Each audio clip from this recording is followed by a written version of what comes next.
ಯತಿರಸದನುಸಂಧಿಂ ಬಂಧಹೇತುಂ ವಿಹಾಯ ಸ್ವಯಂ ಅಹಮಯಂ ಅಸ್ಮೀತಿ ಆತ್ಮದೃಷ್ಟ್ಯೈವ ತಿಷ್ಠೇತ್. ಸುಖಯತಿ ನನು ನಿಷ್ಠಾ ಬ್ರಹ್ಮಣಿ ಸ್ವಾನುಭೂತ್ಯಾ ಹರತಿ ಪರಮ ವಿದ್ಯಾ ಕಾರ್ಯ ದುಃಖಂ ಪ್ರತೀತಂ. ಯತಿಹಿ ಅಂದ್ರೆ ಯತಿ ಅಂತಂದ್ರೆ ಸನ್ಯಾಸಿಯಾಗಿರ್ತಕ್ಕಂಥವನು, ಮೋಕ್ಷ ಜಿಜ್ಞಾಸು ಅನ್ನುವಂಥದ್ದು ಯತಿಹಿ. ಯತಿಹಿ ಅಸತ್ ಅನುಸಂಧೀಂ ಅಸತ್ ಅನುಸಂಧೀಂ ವಿಹಾಯ ಅಸತ್ ಅನುಸಂಧೀಂ ಅಂತ. ಅಂದ್ರೆ ಯತಿಯಾಗಿರ್ತಕ್ಕಂಥವನು ಅಂದ್ರೆ ಮೋಕ್ಷವನ್ನ ಬಯಸುವಂಥವನು ಏನ್ ಮಾಡ್ಬೇಕಂದ್ರೆ ಅಸತ್ತು ವಸ್ತುವನ್ನ ವಿಹಾಯ ಅದನ್ನ ಬಿಡ್ಬೇಕು. ಅದನ್ನ ಯಾಕಂತಂದ್ರೆ ಅದು ಬಂಧ ಹೇತು ಅಂತ. ಅದು ಅಸತ್ತಾಗಿರ್ತಕ್ಕಂಥದ್ದನ್ನ ಅವನು ಅಪೇಕ್ಷೆ ಪಟ್ಟನಂತಂದ್ರೆ ಅದು ಏನ್ ಮಾಡುತ್ತೆ ಅಂತಂದ್ರೆ ಬಂಧ ಹೇತು ಅಂದ್ರೆ ಅದು ಬಂಧಿಸ್ತದೆ. ಅದು ಹೇಗೆ ಈಗ ಬಾವಿಯಲ್ಲಿ ಕೆಲವೊಬ್ಬರು ಬಿದ್ದಿರ್ತಾರೆ, ತುಂಬಾ ಹೆದರಿಕೊಳ್ತಕ್ಕಂಥವ್ರು ಅಚಾನಕ್ಕಾಗಿ ನೀರಿಗೆ ಬಿದ್ದಾಗ ತುಂಬಾ ಹೆದರಿಕೊಂಡಾಗ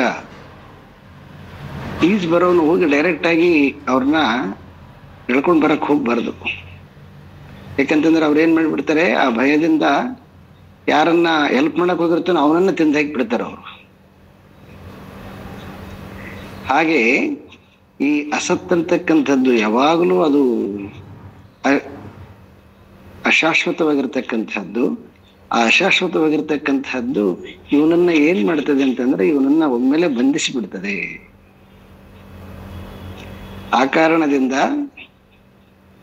ನಿತ್ಯಾನಿತ್ಯ ವಸ್ತು ವಿವೇಕ ಯಾವಾಗಲೂ ಕೂಡ ಯಾವುದು ಸತ್ತು ಯಾವುದು ಅಸತ್ತು ಅನ್ನುವಂಥದ್ರ ಮೇಲೆ ಯಾವಾಗಲೂ ಕೂಡ ಸೊ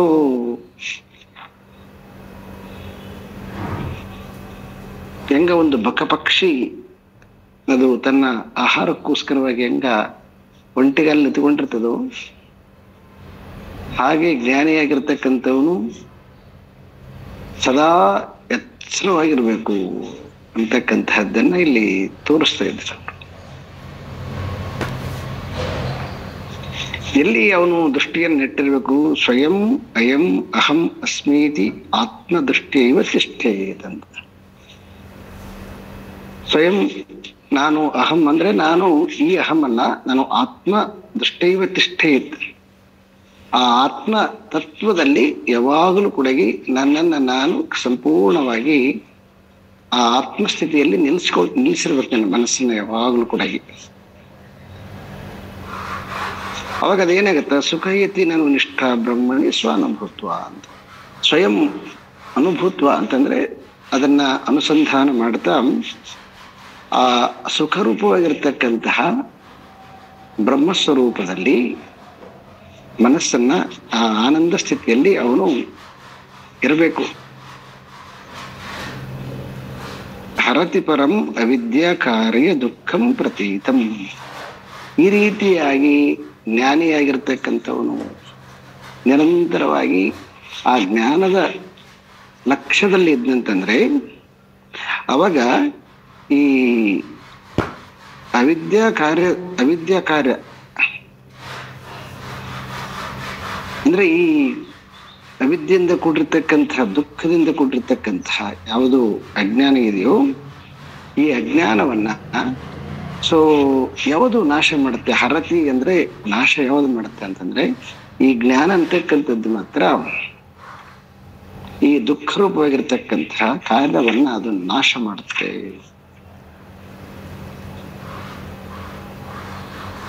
ಏನು ಕೊಡುತ್ತದೋ ಆತ್ಯಂತಿಕವಾಗಿರ್ತಕ್ಕಂತಹ ಸುಖಯತಿ ಪರಮ ಶ್ರೇಷ್ಠವಾಗಿರ್ತಕ್ಕಂತಹ ಸುಖವನ್ನ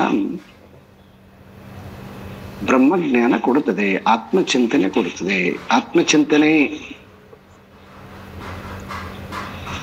ಅಂತಕ್ಕಂಥದ್ದು ಬಹಳ ಪ್ರಮುಖವಾಗಿರ್ತಕ್ಕಂಥದ್ದು ಇಲ್ಲಿ.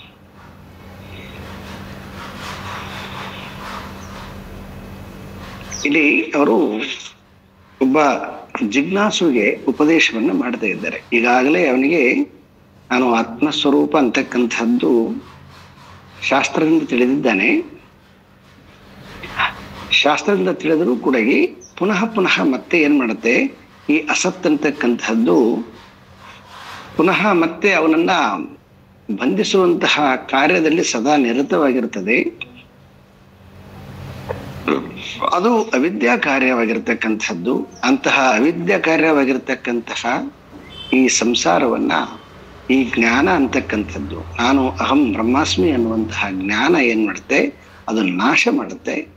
ನಾಶ ಮಾಡಿ ನಾನು ಬ್ರಹ್ಮಣಿ ಪರಮ ಸುಖಂ ಅಂದ್ರೆ ಆ ಆನಂದ ಸ್ವರೂಪವನ್ನ ಅದು ನೀಡುತ್ತದೆ. ಆ ರೀತಿಯಾಗಿ ಆನಂದದಲ್ಲಿ ಇರಬೇಕು ಅಂತಕ್ಕಂಥದ್ದು ಇಷ್ಟು ಈ ಶ್ಲೋಕದ ಒಟ್ಟು ತಾತ್ಪರ್ಯ.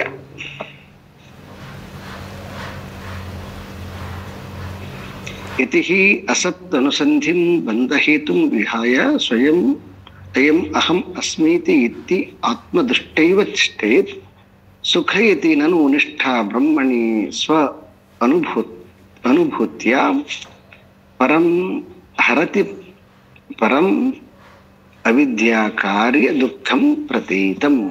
ಇಷ್ಟು ಇದರದು ಈ ಪದಚ್ಛೇದ ಅಂತ ಕರೀತೀವಿ ನಾವು. ಪದಚ್ಛೇದ ಅಂತಂದ್ರೆ ಎಲ್ಲಿ ಅದನ್ನ ಬಿಡಿಸ್ಬೇಕು ಅಂತಕ್ಕಂಥದ್ದು ಗೊತ್ತಿತ್ತಂತಂದ್ರೆ ಅವಾಗ ಅದು ವಾಕ್ಯದ ಅರ್ಥ ನಮಗೆ ಈಜಿ ಆಗುತ್ತೆ. ಇಲ್ಲ ಅಂತಂದ್ರೆ ವಿದ್ಯಾ ಕಾರ್ಯಂ ಅಂತಂದ್ಬಿಟ್ರೆ ವಿದ್ಯೆ ದುಃಖ ತಂದು ಕೊಡುತ್ತೆ ಅಂತಕ್ಕಂಥದ್ದು ಆಗತ್ತೆ. ಆ ಮಕಾರ ಅಂತಕ್ಕಂಥದ್ದನ್ನ ಕಟ್ ಮಾಡಿ ಅವಿದ್ಯಾ ಕಾರ್ಯಂ ಅಂತ ಅದನ್ನ ಬಿಡಿಸ್ಬೇಕಾದನ್ನ.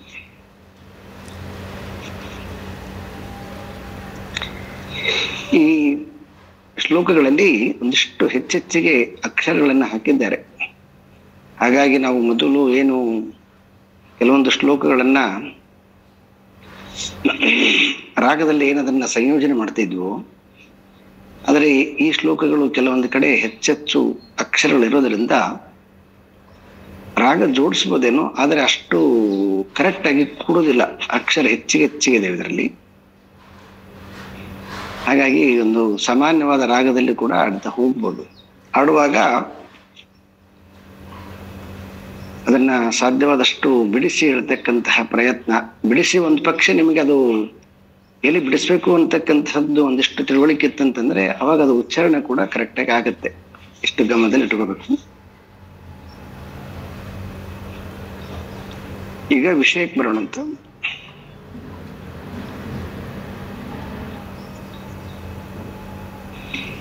ಈ ಆತ್ಮ ಸುಖ ಅಂತಕ್ಕಂಥದ್ದು ಇದು ಸದ್ಯದ ಮಟ್ಟಿಗೆ ನಾವು ಧ್ಯಾನದಲ್ಲಿ ಕೂತ್ಕೊಂಡಾಗ ನಮಗೆ ಅದು ಅಷ್ಟು ಸುಖ ಅಂತಕ್ಕಂತಹದ್ದು ಯಾರಿಗಾರ ಪ್ರಾಪ್ತಿಯಾಗಿರ್ಬೋದೇನೋ. ಆದ್ರೆ ಇಲ್ಲಿ ಅವ್ರು ಹೇಳ್ತಕ್ಕಂಥದ್ದೇನಂತಂದ್ರೆ, ಈಗ ನಮಗೆ ಅಂದ್ರೆ ಸಾಮಾನ್ಯ ಮಟ್ಟದ ಅಂದ್ರೆ ಒಬ್ಬ ಜಿಜ್ಞಾಸು ಅಂದ್ರೆ ಕಲಿತಕ್ಕಂಥವನಿಗೆ ಈಗ ಇದರಿಂದ ಏನ್ ಗೊತ್ತಾಗುತ್ತೆ ಅಂತಂದ್ರೆ, ಇದನ್ನ ಕೇಳುವಾಗ ಮತ್ತೆ ಕೇಳಿರ್ತಕ್ಕಂತಹದ್ದನ್ನ ಚಿಂತನೆ ಮಾಡುವಾಗ ಆ ಚಿಂತನೆ ಮಾಡಿರ್ತಕ್ಕಂಥದ್ದನ್ನ ಯಾವಾಗಲೂ ಆದ್ರೂ ಸಂದರ್ಭ ಬಂದಾಗ ಅದು ಸಹಜವಾಗಿ ನೋಡುವ ದೃಷ್ಟಿಕೋನ ಒಂದಿಷ್ಟು ಬದಲಾವಣೆ ಆದಾಗ ಅವಾಗ ನಮ್ಮನ್ನ ನಾವೇ ನೋಡಿಕೊಂಡು ನಮಗದರ ಸುಖ ಫೀಲ್ ಆಗುತ್ತೆ. ಮುಂಚೆ ನಾನೇ ಹೆಂಗ್ ವ್ಯವಹಾರ ಮಾಡ್ತಾ ಇದ್ದೆ, ಈಗ ಹೇಗೆ ಮಾಡ್ತಾ ಇದ್ದೀನಿ. ದಿಸ್ ಇಸ್ ಜ್ಞಾನ. ಮೊದಲು ಈ ಜ್ಞಾನವನ್ನ ನಾವು ಬಹಳ ಸ್ಪಷ್ಟವಾಗಿ ಬಿಡಿಸ್ಕೊಳ್ಬೇಕು, ಅಂದ್ರೆ ಅಡ್ರೆಸ್ ಮಾಡ್ಬೇಕು. ಅಂದ್ರೆ ಇದರಿಂದ ಗೊತ್ತಾಗ್ತಾ ಇದೆ, ಮೊದಲು ಕೂಡ ಇದೇ ಸಂಸಾರ ಮಾಡ್ತಿದ್ವಿ, ಈಗಲೂ ಕೂಡ ಅದೇ ಸಂಸಾರನೇ ಮಾಡ್ತಾ ಇದ್ವಿ. ಆದರೆ ಸಂಸಾರ ಮಾಡುವಾಗ ಸಂಸಾರವನ್ನ ನೋಡುವಂತಹ ದೃಷ್ಟಿಕೋನ ಹೇಗೆ ಚೇಂಜ್ ಆಗಿದೆ ಅಂತ. ಸೊ ಅನೇಕ ಸಂಗತಿಗಳಲ್ಲಿ ಸಹಜವಾಗಿ ಅದರಿಂದ ಹೊರಗಡೆ ಬರ್ತಕ್ಕಂಥದ್ದನ್ನ ಸಹಜವಾಗಿ ನಮಗೆ ಗೊತ್ತಾಗದಂತೆ ಅದು ಈ ಶಾಸ್ತ್ರದ ಒಂದು ಚಿಂತನೆ ಜ್ಞಾನ ಏನ್ ಮಾಡಿದೆ, ಬೆಂಕಿ ಅದನ್ನ ನಾಶ ಮಾಡಿದೆ. ಸೊ ಇದರಿಂದ ಗೊತ್ತಾಗ್ತಾ ಇದೆ ಇದು ಸುಖ ಸ್ವರೂಪವಾಗಿರ್ತಕ್ಕಂಥ ವಿದ್ಯೆ ಅಂತಕ್ಕಂಥದ್ದು ಗೊತ್ತಾಗ್ತಾ ಇದೆ. ಯಾಕಂದ್ರ ಇದೇನು ಕೇಳುವಾಗ ಮಾಡುವಾಗ ಇದನ್ನ ಅನುಸಂಧಾನ ಮಾಡುವಾಗ ಇದನ್ನ ನಮಗೆ ಕಷ್ಟ ಆಗ್ತಾ ಇಲ್ಲ. ನಾವು ಯಾರೋ ಯತಿಗಳಿಗೆ ಅಂದ್ರೆ ಈ ಒಟುಗಳು ಇರ್ತಾರಲ್ಲ, ಆ ಒಟುಗಳಿಗೆ ಇಟ್ಟುಕೊಂಡು ಕ್ಲಾಸ್ ಮಾಡೋ ಟೈಪಲ್ಲಿ ಮಾಡ್ತಾ ಇಲ್ಲ ನಾವು. ಅಲ್ಲಿ ಏನಾಗುತ್ತೆ, ಯಮನಿಯಮಗಳನ್ನ ತುಂಬಾ ಹೇಳಿ ಅಲ್ಲಿ ಟ್ರೈನಿಂಗ್ ಕೊಡೋಕ್ಕೋಸ್ಕರ ಸಲುವಾಗಿ ಅದರದ್ದೇ ಮೆಥಡ್ ಬೇರೆ ಇರ್ತದ. ಆದ್ರೆ ಇಲ್ಲಿ ನಾವು ಪ್ರೌಢಾವಸ್ಥೆ ಬೆಳೆದಿರ್ತಕ್ಕಂಥವ್ರಿಗೆ, ಸಂಸಾರದಲ್ಲಿ ಬೆಳೆದಿರ್ತಕ್ಕಂಥವ್ರಿಗೆ ಸಂಸಾರವನ್ನ ಮಾಡ್ತಾ ಈ ತತ್ವ ಚಿಂತನೆ ಅಂತಕ್ಕಂಥದ್ದು ಆನಂದ ಕೊಡ್ತಾ ಇದೆ ಅಂತಕ್ಕಂಥದ್ದನ್ನು ಮೊದಲು ಕನ್ಸಿಡರ್ ಮಾಡ್ಬೇಕು. ಹೀಗೆ ಕನ್ಸಿಡರ್ ಮಾಡಿರ್ತಕ್ಕಂಥ ಜ್ಞಾನವನ್ನ ಏನ್ ಮಾಡ್ಬೇಕು ಅಂತಂದ್ರೆ ನಿಧಾನವಾಗಿ ಅದನ್ನ ಅದನ್ನ ವಿಸ್ತಾರ ಮಾಡ್ತಾ ಬರ್ಬೇಕು, ಅದನ್ನ ಎಕ್ಸ್ಪ್ಯಾಂಡ್ ಮಾಡ್ತಾ ಬರ್ಬೇಕು. ಅದನ್ನ ಅನೇಕ ಸಂಗತಿಗಳಲ್ಲಿ ಯಾವುದು ನಮಗೆ ನಿತ್ಯ ಜೀವನದಲ್ಲಿ ಅಂದ್ರೆ ಸೆಲ್ಫ್ ಆಗಿ ಕೆಲವೊಂದು ನಮ್ಮನ್ನ ಕಾಡ್ತಕ್ಕಂತಹ ಕೆಲವೊಂದು ವಿಚಾರಧಾರೆಗಳಲ್ಲಿ ಈ ಜ್ಞಾನವನ್ನ ತಗೊಂಡು ಬಂದು ಅದನ್ನ ನೋಡ್ತಕ್ಕಂಥ ಪರಿ, ಅದನ್ನ ಬಿಡಿಸ್ತಕ್ಕಂಥ ಪರಿಯನ್ನ ಡೆವಲಪ್ ಮಾಡ್ತಾ ಬರ್ಬೇಕು. ಜ್ಞಾನ ಮಾರ್ಗದಲ್ಲಿ ಧ್ಯಾನ ಅಂತಂದ್ರೆ ಇದೇನೆ, ಕುತ್ಕೊಂಡು ಧ್ಯಾನ ಮಾಡೋದಂತ ಅರ್ಥ ಅಲ್ಲ. ಜಿಜ್ಞಾಸೆ ಜಿಜ್ಞಾಸೆ ಮಾಡಿರ್ತಕ್ಕಂಥದ್ದನ್ನ ಸ್ವಲ್ಪ ಸಂದರ್ಭ ನೋಡ್ತಾ ಅದನ್ನ ಅಳವಡಿಸ್ತಾ ಹೋಗ್ತಕ್ಕಂಥದ್ದು. ಮತ್ತೆ ಯಾವುದು ನಮಗೆ ತುಂಬಾ ಅಟ್ಯಾಚ್ ಇದೆ, ಆ ಅಟ್ಯಾಚ್ ಇರ್ತಕ್ಕಂಥ ವಿಷಯಗಳಲ್ಲಿ ನಮ್ಮನ್ನ ನಾವು ಬಿಡಿಸ್ಕೊಳಕ ಬರೋದಿಲ್ಲ. ಅದಕ್ಕೆ ಹಾಗಾಗಿ ಅದನ್ನ ಅಲ್ಲಿ ಬಿಟ್ಟು ಸಹಜವಾಗಿರ್ತಕ್ಕಂತಹ ವಿಚಾರಧಾರೆಗಳಲ್ಲಿ, ಈಗ ಸುಮ್ಮನೆ ಜನರಲ್ ಆಗಿ 4 ಜನ ಕುತ್ಕೊಂಡು ಮಾತನಾಡ್ತಿರ್ತೀವಿ, ಮಾತನಾಡುವಾಗಲೂ ಕೂಡ ತುಂಬಾ ಕೆಲವೊಂದು ವಿಷಯಗಳಲ್ಲಿ ಅಟ್ಯಾಚ್ ಅಂತಂದಾಗ ನಾವು ಸಹಜವಾಗಿ ಅಲ್ಲಿ ಮತ್ತೆ ಒಂದು ಸಮಸ್ಯೆಯನ್ನ ಕ್ರಿಯೇಟ್ ಮಾಡ್ತಿರ್ತೀವಿ. ಆದ್ರೆ ಯಾವಾಗ ಈ ಜ್ಞಾನ ಬರ್ತದೆ ಅಂಥದ್ರಲ್ಲಿ ಕೂಡ ಹೇಗೆ ನಾವು ದ್ವಂದ್ವಕ್ಕೊಳಗಾಗದಂತೆ,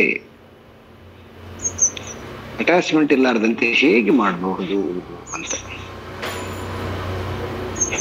ಒಂದ್ಸಾರಿ ಒಬ್ಬ ಸಾಧಕರು ಅವರು ವಿಷ್ಣು ಸಹಸ್ರನಾಮ ಪಾರಾಯಣ ಮಾಡ್ತಾ ಇದ್ರಂತೆ. ಪಾರಾಯಣ ಮಾಡ್ತಾ ಇರುವಾಗ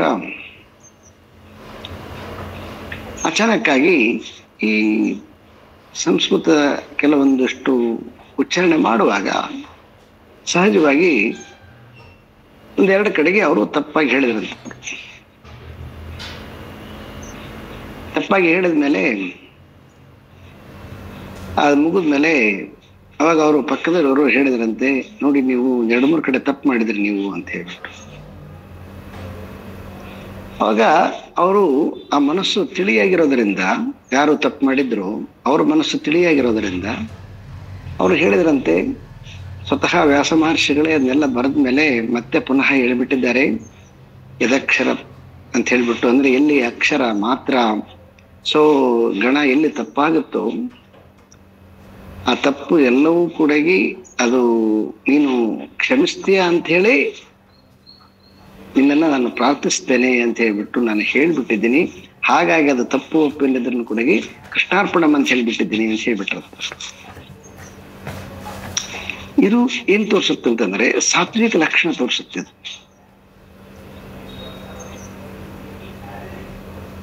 ಅಂದ್ರೆ ಗ್ರೂಪ್ ಅಲ್ಲಿ ಇದ್ದಾಗಲೂ ಕೂಡ, ನೇರವಾಗಿ ಅವ್ರು ಮಾತನಾಡಿದಾಗಲೂ ಕೂಡ, ಆದರೆ ಅದನ್ನ ತೆಗೆದುಕೊಳ್ತಕ್ಕಂಥ ರೀತಿ ಇದು ಅತ್ಯಂತ ಶ್ರೇಷ್ಠವಾಗಿರ್ತಕ್ಕಂಥದ್ದು.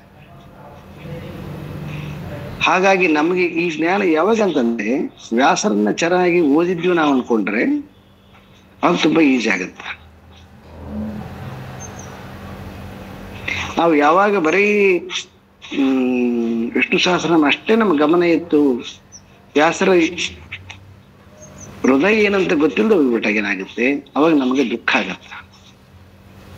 ಅದಕ್ಕೆ ಅವರು ಮಹಾಭಾರತದಲ್ಲಿ ಬಹಳ ಬ್ಯೂಟಿಫುಲ್ ಆಗಿ ಆ ಶಾಂತಿ ಪರ್ವದಲ್ಲಿ ಅವ್ರು ಹೇಳ್ತಾರೆ, ಅವರು ಸಹಸ್ರ ಜಿಹ್ವೆ ಉಳ್ಳ ಆದಿಶೇಷನಿಗೂ ಕೂಡ ಸಹಸ್ರ ನಾಲಿಗೆಗಳಿಂದ ಸ್ತುತಿ ಮಾಡಿದಾಗಲೂ ಕೂಡ ನೀನು ಅಗಣಿತ. ಆದರೆ ನಾನು ನಿನ್ನನ್ನ 1000 ನಾಮಗಳಿಂದ ಬಂಧಿಸಿಬಿಟ್ಟಿದ್ದೀನಿ, ನನ್ನ ತಪ್ಪನ್ನ ಕ್ಷಮಿಸು ಅಂತ ವ್ಯಾಸರು ಕೇಳಿಕೊಂಡಿದ್ದಾರೆ.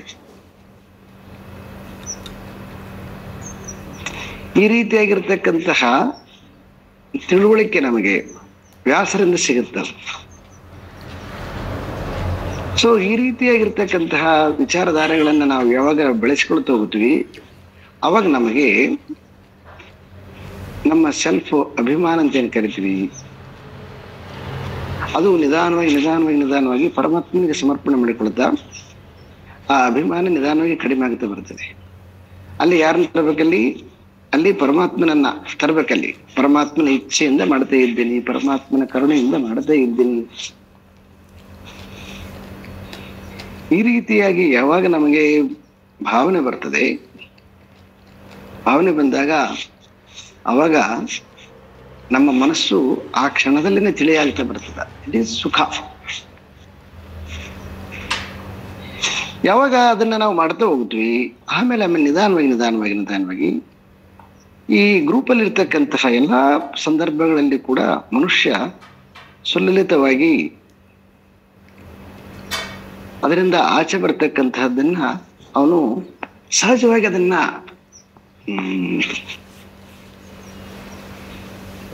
ಅದ್ಭುತವಾಗಿರ್ತಕ್ಕಂಥ ಒಂದು ಬದಲಾವಣೆ ಕಂಡುಬಿಡ್ತದೆ ಅವನಿಗೆ. ಗ್ರೂಪಲ್ಲಿ ಇರ್ತಕ್ಕಂಥದ್ದನ್ನು ಕೂಡ ಕೆಲವೊಮ್ಮೆ ಮನೆಗಳಲ್ಲಿ ಕೂಡ ಕೆಲವೊಂದು ವಿರುದ್ಧವಾಗಿರ್ತಕ್ಕಂಥ ವಾತಾವರಣದಲ್ಲಿ ಕೂಡ ಆ ರೀತಿಯಾಗಿ ಒಂದು ಮಾಡತಕ್ಕಂತಹ ಕುಶಲತೆ ಕೂಡ ಬೆಳೀತಾ ಬರ್ತದೆ ನಮಗೆ. ಯಾಕೆ ಅಂತಂದ್ರೆ ಇವು ಎಲ್ಲವೂ ಕೂಡ ಅಸದ್ವಸ್ತುಗಳು, ಇವು ಶಾಶ್ವತ ಅಲ್ಲ. ಆ ಅಸದ್ ವಸ್ತುಗಳ ಜೊತೆಗೆ ನಾನು ಗಲಾಟೆ ಮಾಡ್ತಾ ಹೋದಂತಂದ್ರೆ ಮತ್ತಿಷ್ಟು ಮನಸ್ಸು ಡಿಸ್ಟರ್ಬ್ ಆಗ್ತಾ ಬರ್ತದೆ ನಂದು. ಹಾಗಾಗಿ ಎಲ್ಲಿ ವಿಡ್ರಾ ಮಾಡ್ಕೋಬೇಕು ಅಂತಕ್ಕಂಥದ್ದು ನಮಗೆ ಚೆನ್ನಾಗಿ ಗೊತ್ತಿರಬೇಕು. ಕೊನೆಗೆ ಹೇಳ್ತಾರೆ ಅವರು, ಈ ಎಲ್ಲಾ ಜಗತ್ತಿನಲ್ಲಿರ್ತಕ್ಕಂತಹ ಯಾವುದನ್ನ ನಾವು ದೇಹ, ಇಂದ್ರಿಯ, ಮನಸ್ಸು, ಬುದ್ಧಿ ಅಂತ ಕರಿತೀವಿ, ಇವೆಲ್ಲವೂ ಕೂಡ ಅಸದ್ ವಸ್ತುಗಳು. ಯಾವ ಶಾಶ್ವತ ಅಲ್ಲ ಇವು. ಯಾಕಂದ್ರೆ ಒಂದು ಪರಿಣಾಮಕ್ಕೊಳಪಟ್ಟಿರ್ತಕ್ಕಂಥವು. ಈ ಪರಿಣಾಮಕ್ಕೊಳಪಟ್ಟಿರ್ತಕ್ಕಂತಹ ಅಸದ್ ವಸ್ತುಗಳಲ್ಲಿ ನಾವು ಸದ್ವಸ್ತುವಾಗಿ ಅಭಿಮಾನ ಇಡೋದು ಎಷ್ಟು ಅಜ್ಞಾನ.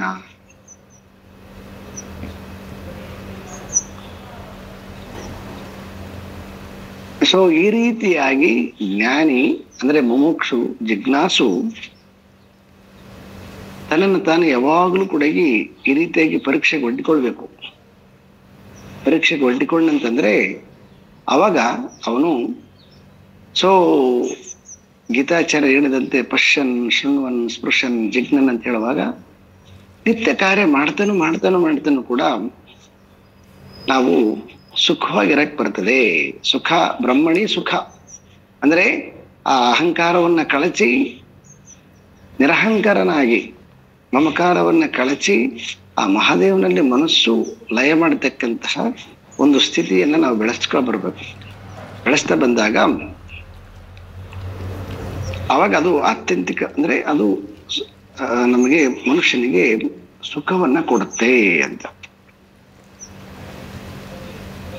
ಭಾಷ್ಯಾನುಸಂಧಿ ಪರಿವರ್ಧಯೇತ್ ಫಲಂ ದುರ್ವಾಸನಾಮೇವ ತತಸ್ತತೋಧಿಕಾಮಂ ಜ್ಞಾತ್ವಾ ವಿವೇಕೈ ಪರಿಹೃತ್ಯ ಬಾಹ್ಯಂ ಸ್ವಾತ್ಮಾನುಸಂಧಿಂ ವಿದಧೀತ ನಿತ್ಯಂ.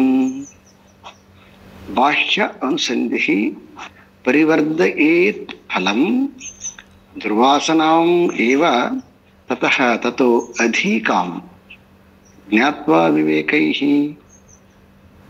ಪರಿಹೃತ್ಯ ಬಾಹ್ಯಂ ಸ್ವ ಆತ್ಮ ಅನುಸಂಧಿಂ ವಿದಧೀತ ನಿತ್ಯಂ. ದುರ್ವಾಸನಂ ಇವ. ಯಾವುದು ದುರ್ವಾಸನ?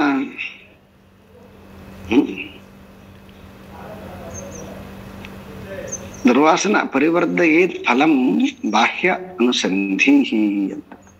ಅಂದ್ರೆ ಅನುಸಂಧಿ ಅಂತಂದ್ರೆ ಬಾಹ್ಯ ವಸ್ತುಗಳ ಜೊತೆಗೆ ಸೇರಿಕೊಳ್ಳುವಂತಹ ಒಂದು ಆ ಮೂಮೆಂಟ್ ಅನ್ನ ಸಂಧಿ ಅಂತ. ಸಂಧಿ ಅಂತಕ್ಕಂಥದ್ದು ನಮಗೆ ಭಾಷೆಯಲ್ಲಿ ಬಹಳ ಪ್ರಮುಖವಾಗಿರ್ತಕ್ಕಂಥದ್ದು.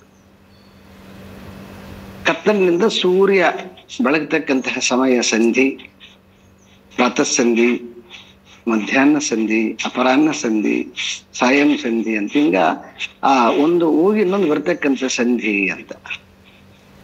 ಹಾಗೆ ನಾನು ಮತ್ತು ಬಾಹ್ಯ ವಸ್ತುಗಳು ಎರಡು ಒಂದು ಸೇರ್ಕೊಳ್ತಕ್ಕಂತಹ ಒಂದು ಮೂಮೆಂಟ್ ಏನದಲ್ವ ಅದನ್ನ ಸಂಧಿ, ಬಾಹ್ಯ ಅನುಸಂಧಿ. ಹೊರಗಿನ ವಸ್ತುಗಳ ಜೊತೆಗೆ ಸೇರಿಕೊಳ್ತಕ್ಕಂತಹ ಸಮಯವನ್ನ. ಅದ್ರದ್ದು ಏನು, ಅದ್ರದ್ದು ದುರ್ವಾಸನಾಂ ಏವ ಪರಿವರ್ಧಯೇತ್ ಫಲಂ. ಅದು ಆ ಬಾಹ್ಯದ ಜೊತೆಗೆ ಸೇರ್ಕೊಳ್ತಕ್ಕಂತಹ ಒಂದು ಸಂಧಿ ಏನದಲ್ವಾ ಅದೇನ್ ಮಾಡ್ತಂದ್ರೆ ದುರ್ವಾಸನ ಅಂತಂದ್ರೆ ಮನಸ್ಸನ್ನ ವಿಕಾರ ಮಾಡುತ್ತೆ, ಮತ್ತೆ ಮತ್ತೆ ಬೆಳೆಸ್ತದ. ಅದೇ ಫಲ ಅದು, ಮನಸ್ಸನ್ನ ವಿಕಾರ ಮಾಡತಕ್ಕಂಥದ್ದು. ಹೋಗ ಯಾ ಕಡೆ ಕೆಟ್ಟವನು ಅಂತಂತೀವಲ್ವ, ಏನದರ ಅರ್ಥ? ಕೆಟ್ಟವನು ಅಂದ್ರೆ ಅವನು ಮನಸ್ಸಿನಿಂದ ಕೆಟ್ಟೋಗಿರ್ತಕ್ಕಂಥವನು. ಅಗತ್ಯ ಇಲ್ಲ, ನಮ್ದು ಅಲ್ವೇ ಅಲ್ಲ ಅಂಥದ್ರಲ್ಲೆಲ್ಲ ಮನಸ್ಸನ್ನ ರಾಡಿ ಮಾಡಿಕೊಡೋದು ಸುಮ್ಮನೆ. ನಮಗದಕ್ಕೆ ಸಂಬಂಧನೇ ಇರೋದಿಲ್ಲ. ಸಂಬಂಧ ಇಲ್ಲದೆ ಇರತಕ್ಕಂಥ ವಿಷಯದಲ್ಲಿ ಮನಸ್ಸನ್ನ ರಾಡಿ ಮಾಡಿಕೊಳ್ಳೋದು. ಮಲಿನ ಮನಸ್ಸು, ಅದು ಮಲಿನ ಮನಸ್ಸು ದುರ್ವಾಸನೆಯ ಅಂತ. ಯಾಕಂದ್ರೆ ಅದು ಕೆಟ್ಟದನ್ನೇ ಕ್ರಿಯೇಟ್ ಮಾಡುತ್ತೆ, ಒಳಗಡೆಗೆ ವಿಕಾರತ್ವನ್ನೇ ಕ್ರಿಯೇಟ್ ಮಾಡುತ್ತೆ. ಏನ್ ಫಲ ಅಂತಂದ್ರೆ ರೆಸ್ಟ್ಲೆಸ್ ಆಗ್ತಕ್ಕಂಥದ್ದು. ಯಾವಾಗ ಮಲಿನವಾಗಿರ್ತಕ್ಕಂಥ ವಿಷಯಗಳನ್ನ ಚಿಂತನೆ ಮಾಡ್ತಾ ಹೋಗ್ತೀವಿ, ಅದೇನ್ ಮಾಡುತ್ತದು ನಮ್ಮೊಳಗಡೆಗೆ ಶಾಂತಿಯನ್ನ ಕದಡಿ ಬಿಡುತ್ತದೆ. ಸೊ ಆ ಕಾರಣದಿಂದ ಸಾಧಕನಾಗಿರ್ತಕ್ಕಂಥವನು ಹೇಗಿರ್ಬೇಕು ಅಂತಂದ್ರೆ ನಿಷ್ಠೆ. ತತ್ವಪದಕಾರರು ಹೇಳ್ತಾರೆ, ಹಿಡಿದ ದಾರಿಯನ್ನು ಎಡಬಲ ನೋಡದೆ ದಡ ದಡ ದಡ ದಡ ನಡಿಬೇಕು ಅಂತ. ನಮಗೆ ಸಿಕ್ಕಿರ್ತಕ್ಕಂಥ ಸ್ವಲ್ಪ ಸಮಯವನ್ನ ತೀವ್ರವಾಗಿ ನಮ್ಮ ಉದ್ದೇಶದ ಕಡೆಗೆ ತಗೊಂಡು ಹೋಗ್ಬಿಟ್ರೆ, ಆ ಕಡೆ ಈ ಕಡೆ ಅಕ್ಕ ಪಕ್ಕ ಎಲ್ಲ ಇರೋದನ್ನು ತಗೊಂಡು ಎಲ್ಲ ಮೈ ಮೇಲೆ ಹಾಕೊಂಡು ಮನಸ್ಸಿನಲ್ಲಿ ಹಾಕೊಂಡು ಮಾತಾಡೋದಕ್ಕಿಂತ ಮನಸ್ಸನ್ನು ಮಲಿನ, ಮತ್ತೆ ಮಾತು ಕೂಡ ಮಲಿನ ಆಗಿಬಿಡ್ತದೆ.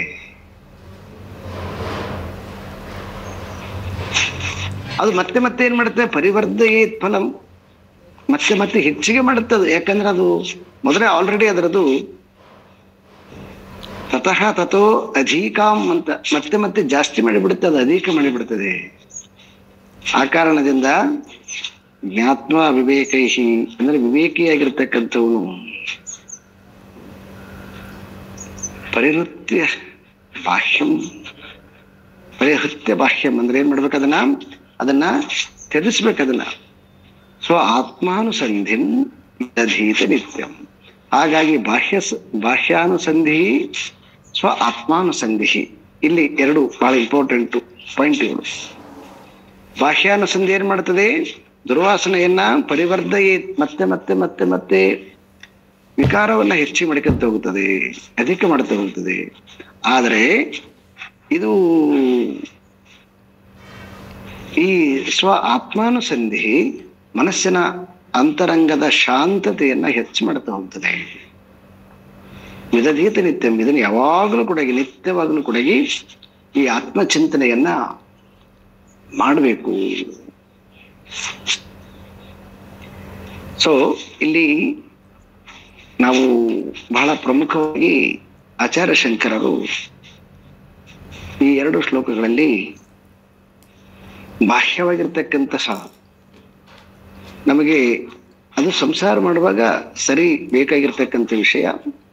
ಆದರೆ ಯಾವಾಗ ಈಗ ನಾವು ಆತ್ಮಚಿಂತನೆಗೆ ತೊಡಗಿರುವಾಗ ಪ್ರಾರಬ್ಧ ಕರ್ಮವಶಾತ್ ಇರತಕ್ಕಂತಹ ಸಂಸಾರವನ್ನ ಮಾಡ್ತಾ ಸೊ ಆತ್ಮಚಿಂತನೆಯಲ್ಲಿ ಹೇಗಿರ್ಬೋದು,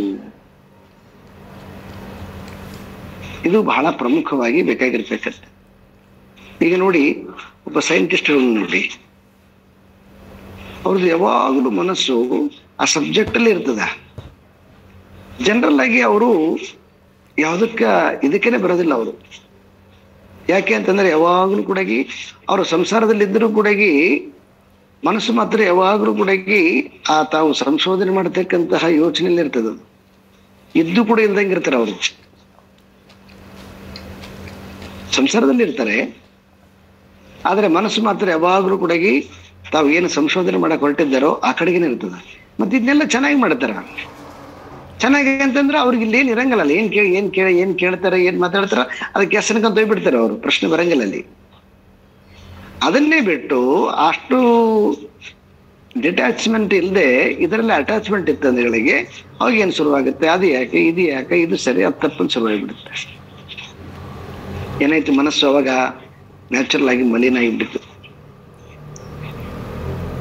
ಒಬ್ಬ ಸೈಂಟಿಸ್ಟ್ ಹೆಂಗ ನಿರಂತರವಾಗಿ ತನ್ನ ಸಬ್ಜೆಕ್ಟ್ ಕಡೆಗೆ ಯೋಚನೆ ಮಾಡ್ತಿರ್ತಾನೋ ಹಾಗೆ ಇಲ್ಲಿ ನಾವು ಕೂಡ ಜೀವನವನ್ನ ಮಾಡ್ತಾ ಇರ್ಬೇಕು. ಆದ್ರೆ ಮನಸ್ಸು ಮಾತ್ರ ಯಾವಾಗಲೂ ಕೂಡ ಆತ್ಮಚಿಂತನೆಯಲ್ಲಿ, ಆತ್ಮರತಿಯಲ್ಲಿ ಜಾರದಂತೆ ಹಿಡ್ಕೊಳ್ಬೇಕು. ಜಾರತ್ತೆ ಅದು, ಆದ್ರೆ ಮತ್ತೆ ಮತ್ತೆ ಮತ್ತೆ ಎಚ್ಚರ ಆಗ್ಬೇಕು. ಅದು ಪುನಃ ಪುನಃ ಪುನಃ ಎಚ್ಚರ ಮಾಡಿಕೊಳ್ತಾರೆ. ಸೊ ಇದಕ್ಕೆ ನಮಗೆ ಪೂರಕವಾಗಿರ್ತಕ್ಕಂತಹ ವಾತಾವರಣ ಇದ್ರೆ ಒಳ್ಳೇದು. ಒಂದು ಪಕ್ಷ ವಾತಾವರಣ ಇಲ್ಲದೆ ಇದ್ದಾಗ, ವಾತಾವರಣ ಇಲ್ಲ ಅಂತ ಹೇಳ್ಬಿಟ್ಟು ನಾವು ಧೃತಿಗೆಡಬಾರದು. ಸೆಲ್ಫ್ ಆಗಿ ಇರುವಂತಹ ಒಂದು ಮನೋಸ್ಥಿತಿಯನ್ನು ಡೆವಲಪ್ ಮಾಡಿಕೋಬೇಕು. ಅಂದ್ರೆ ಯಾರ್ದು ನಮಗೆ ಅನುಕೂಲಕರವಾಗಿ ವಾತಾವರಣ ಇಲ್ಲದೆ ಇದ್ದಾಗಲೂ ಕೂಡ ನನ್ನೊಳಗಡೆಗೆ ನಾನು ಆತ್ಮಚಿಂತನೆಯನ್ನ ಮಾಡಿಕೊಳ್ತಾ ಹೇಗಿರ್ಬೋದು ಅನ್ನುವಂಥದ್ದನ್ನು ಕೂಡ ನಾವು ಸ್ವಲ್ಪ ಪ್ರಯತ್ನ ಮಾಡಿದ್ವಿ ಅಂತಂದ್ರೆ ಬೆಳಿತಾ ಬರುತ್ತೆ. ಅದು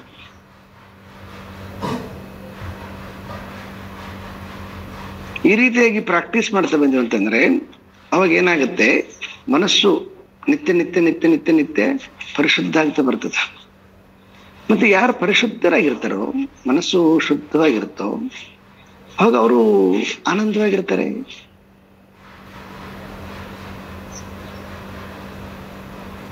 ತುಂಬಾ ಸಿಂಪಲ್ ಇದೆ ಲಾಜಿಕ್, ಬಟ್ ಆದ್ರೆ ಅಭ್ಯಾಸ ಸ್ವಲ್ಪ ಕಷ್ಟ ಇದೆ. ಯಾಕಂತಂದ್ರೆ ಅಪೂರ್ವ ಸಂಸ್ಕಾರದ ಬಲ ನಮ್ಮನ್ನ ಎಳ್ಕೊಂಡು ಹೋಗ್ಬಿಡ್ತದ ಯಾವಾಗ್ಲೂ.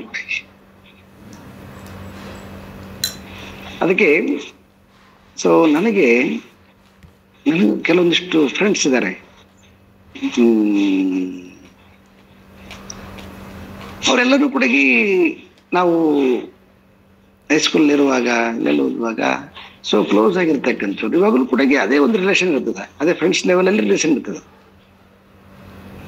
ಆದ್ರೆ ಅವ್ರ ಜೊತೆಗೆ ನಾವೇನ್ ಮಾತಾಡೋದು ಅಂತಂದ್ರೆ, ಅವ್ರ ಜೊತೆಗೆ ಎಷ್ಟು ಬೇಕು ಅಷ್ಟನ್ನ ಯಾವಾಗೊಮ್ಮೆ ಅವ್ರ ಸಂಸಾರನೇ ಮಾತಾಡ್ಬಿಡ್ತೀವಿ ಅಷ್ಟೇ. ಮತ್ತೆ ಉಳಿದ ಸಮಯನ ಅವ್ರಿಗೆ ಕೊಡಂಗಿಲ್ಲ ನಾವು. ಅವ್ರು ಯಾವಾಗ ಬೇಕು ಅವಾಗ ಫೋನ್ ಮಾಡ್ತಾರೆ ಅಂದ್ರೆ ಸಿಗೋದಿಲ್ಲ ನಾವು. ಹೀಗೆ ನಾವು ಏನ್ ಮಾಡ್ಕೋಬೇಕು, ನಮ್ಮ ಒಳಗಡೆಗೆ ಒಂದು ವ್ಯವಸ್ಥಿತವಾಗಿರ್ತಕ್ಕಂಥ ಕವಚ ಕಟ್ಕೋಬೇಕು. ನಾವು ಎಲ್ಲರ ಜೊತೆಗೇನು ಇರಬೇಕು, ಯಾವಾಗ ಅದರ ಅವಶ್ಯಕತೆ ಸ್ವಲ್ಪ ಇದ್ದಾಗ. ಉಳಿದಂತೆಲ್ಲ ನಮ್ಮೊಳಗಡೆ ನಾವು ಕವಚ ಕಟ್ಟಿಗಳು ಕಲಿಬೇಕು. ಮಹಾಭಾರತದಲ್ಲಿ ಅರ್ಜುನ ರೋಷಾವೇಶವಾಗಿ ಯುದ್ಧ ಮಾಡ್ತಿರುವಾಗ ದುರ್ಯೋಧನ ಬಂದು ಹೇಳ್ತಾನೆ, ಈ ಅರ್ಜುನ ತಡೆಕ್ ಆಗ್ತಾ ಇಲ್ಲ, ಅಷ್ಟು ಪ್ರಬಲವಾಗಿ ನಮ್ಮ ಮೇಲೆ ಇದ್ ಮಾಡ್ತಾ ಇದ್ದಾನೆ, ನಮ್ಗೇನಾದ್ರೂ ಒಂದು ಮಾರ್ಗ ತೋರಿಸಿ ಅಂತಂದಾಗ ಅವಾಗ ಅವರು ದ್ರೋಣ ಮಹರ್ಷಿಗಳು ಏನ್ ಮಾಡ್ತಾರೆ ಅಂತಂದ್ರೆ, ಒಂದು ಸುರಕ್ಷಿತವಾಗಿರ್ತಕ್ಕಂಥ ಒಂದು ಕವಚವನ್ನ ಮಂತ್ರಿಸಿ ಕಟ್ತಾರಂತ. ಆ ಮಂತ್ರಿಸಿ ಕಟ್ಟಿದಾಗ ಅರ್ಜುನ ಏನ್ ಬಾಣ ಬಿಟ್ರು ಕೂಡ ಅದೇನ್ ಮಾಡಂಗಲ್ಲ, ಅವನ ಶರೀರವನ್ನ ಪ್ರವೇಶ ಮಾಡಂಗಿಲ್ಲ. ಹಾಗೆ ನಾವು ಕೂಡ ಏನ್ ಮಾಡ್ಬೇಕು ಅಂತಂದ್ರೆ, ಒಂದಿಷ್ಟು ಕವಚ ಕಟ್ಟಿಕೋಬೇಕು, ನಮ್ದೇ ಆಗಿರ್ತಕ್ಕಂಥದ್ದು ಕವಚ. ಆ ಕವಚ ಕಟ್ಟಿಕೊಂಡು ಅಂತಂದ್ರೆ ಅವಾಗ ಹೊರಗಿನ ವಿಷಯಾದಿಗಳು ಏನ್ ಮಾಡಲ್ಲ, ನಮ್ಮ ಮೇಲೆ ಅತಿಕ್ರಮಣ ಮಾಡಂಗಿಲ್ಲ. ಯಾವಾಗ ಅತಿಕ್ರಮಣ ಮಾಡಂಗಲ್ವೋ ಅವಾಗ ಮನಸ್ಸು ವಿಕಾರ ಆಗೋದಿಲ್ಲ. ಆ ಕಾರಣದಿಂದನೇ ಈ ಶ್ಲೋಕಗಳನ್ನ ಹೇಳೋದು, ಶ್ಲೋಕಗಳನ್ನ ಒಂದಿಷ್ಟು ಬರ್ಕೊಳ್ಳೋದು, ಇದನ್ನ ಯಾಕಂದ್ರೆ ಪುನಃ ಪುನಃ ಪುನಃ ಪುನಃ ಯಾವಾಗ ಕೂತ್ಕೊಂಡಾಗ ಆ ಶ್ಲೋಕಗಳೇ ಬರ್ಬೇಕು ನಮ್ಗ. ಶ್ಲೋಕಗಳು ಬಂತು ಅಂತಂದ್ರೆ ಅದ್ರ ಜೊತೆಗೆ ಅರ್ಥನೂ ಕೂಡ ಬಂದ್ಬಿಡ್ತದೆ. ಹೀಗೆ ತುಂಬಾ ಸುಲಭವಾಗಿ ನಾವು ಅಡಿಗೆ ಮಾಡುವಾಗ, ಕೆಲಸ ಮಾಡುವಾಗ, ಸೆಲ್ಫ್ ಆಗಿ ಮಾಡುವಾಗ, ಒಬ್ಬರೇ ಇದ್ದು ಮಾಡುವಾಗ ಈ ತರದವೆಲ್ಲನೂ ಕೂಡ ನಾವು ಪ್ರಾಕ್ಟೀಸ್ ಮಾಡ್ತಾ ಬಂದ್ವಿ ಅಂತಂದ್ರೆ ಅವಾಗ ನಮ್ಮ ಮನಸ್ಸು ಕೂಡ ಶಾಂತವಾಗಿರ್ತದ. ಯಾವಾಗ ನಮ್ಮ ಮನಸ್ಸು ಶಾಂತವಾಗಿರ್ತದ ಅವಾಗ ಮನೆ ಕೂಡ ಶಾಂತವಾಗಿರ್ತದೆ. ಯಾವಾಗ ಒಂದು ಮನೆ ಶಾಂತವಾಗಿರ್ತದೆ ಆ ಏರಿಯಾ ಎಲ್ಲನೂ ಕೂಡ ಶಾಂತವಾಗತ್ತೆ ಅಂತ ಬಹಳ ವಿಸ್ತಾರವಾಗಿ ಅದನ್ನ ಹೇಳ್ತಾ ಹೋಗ್ತಾರೆ. ಒಂದು ಯುಗದ ಒಂದು ಶತಮಾನದಲ್ಲಿ ಒಬ್ಬ ಯೋಗಿ ಇದ್ದರೆ ಸಾಕು, ಇಡೀ ಜಗತ್ತು ಕೂಡಗೆ, ಆ ದೇಶ ಎಲ್ಲೂ ಕೂಡಗೆ ಸುರಕ್ಷಿತವಾಗಿರುತ್ತೆ ಅಂತಕ್ಕಂಥದ್ದನ್ನ ಅನೇಕ ಮಹನೀಯರು ಇದನ್ನ ವಿಸ್ತಾರ ಮಾಡ್ತಾ ಹೋಗ್ತಾರೆ. ಆ ರೀತಿಯಾಗಿ ನಾವು ಒಂದು ಇಡೀ ದೇಶವನ್ನ ಶಾಂತವಾಗಿ ಇಡೋದು ಬೇಡ, ಅಟ್ಲೀಸ್ಟ್ ನಮ್ಮ ಮನಸ್ಸನ್ನ ಅದನ್ನು ಕೂಡಗಿ ನಾವು ಮೊದಲು ಶಾಂತವಾಗಿ ಇಟ್ಕೊಳ್ಳೋದು ಕಲಿಯೋಣ ಅಂತ ಹೇಳ್ತಾ, ಇದು ಅತ್ಯಂತ ಕಠಿಣವೆನಿಸಿದರೂ ಕೂಡ ಆದರೆ ಇದನ್ನ ಈಗಲೇ ಅನುಸಂಧಾನ ಮಾಡಬೇಕು. ಮುಂದೆ ಗೊತ್ತಿಲ್ಲ ಕಾಲ ಹೇಗಿರ್ತದೆ ಏನೋ ನಮಗೆ. ಹಾಗಾಗಿ ಈಗ ಈ ಸಂಧಿಕಾಲ ನಮಗೆ, ಈ ಆತ್ಮಚಿಂತನೆಯನ್ನ ಮಾಡ್ತಕ್ಕಂತಹ ಒಂದು ಸಂಧಿಕಾಲ ನಮಗೆ ಪ್ರಾಪ್ತವಾಗಿದೆ. ಸೊ ಮನಸ್ಸು ನಿರಂತರವಾಗಿ ಶಾಂತವಾಗಿ ಇರೋದ್ರ ಕಡೆ ನಮ್ಮ ಗಮನ ಹರಿಲಿ ಅಂತ ಹೇಳ್ತಾ, ಓಂ ಪೂರ್ಣಮದಃ ಪೂರ್ಣಮಿದಂ ಪೂರ್ಣಾತ್ ಪೂರ್ಣಮುದಚ್ಯತೆ ಪೂರ್ಣಸ್ಯ ಪೂರ್ಣಮಾದಾಯ ಪೂರ್ಣಮೇವಾವಶಿಷ್ಯತೆ. ಓಂ ಶಾಂತಿ ಶಾಂತಿ ಶಾಂತಿ. ಹರಿ ಓಂ. ಶ್ರೀ ಗುರುಭ್ಯೋ ನಮಃ. ಹರಿ ಓಂ.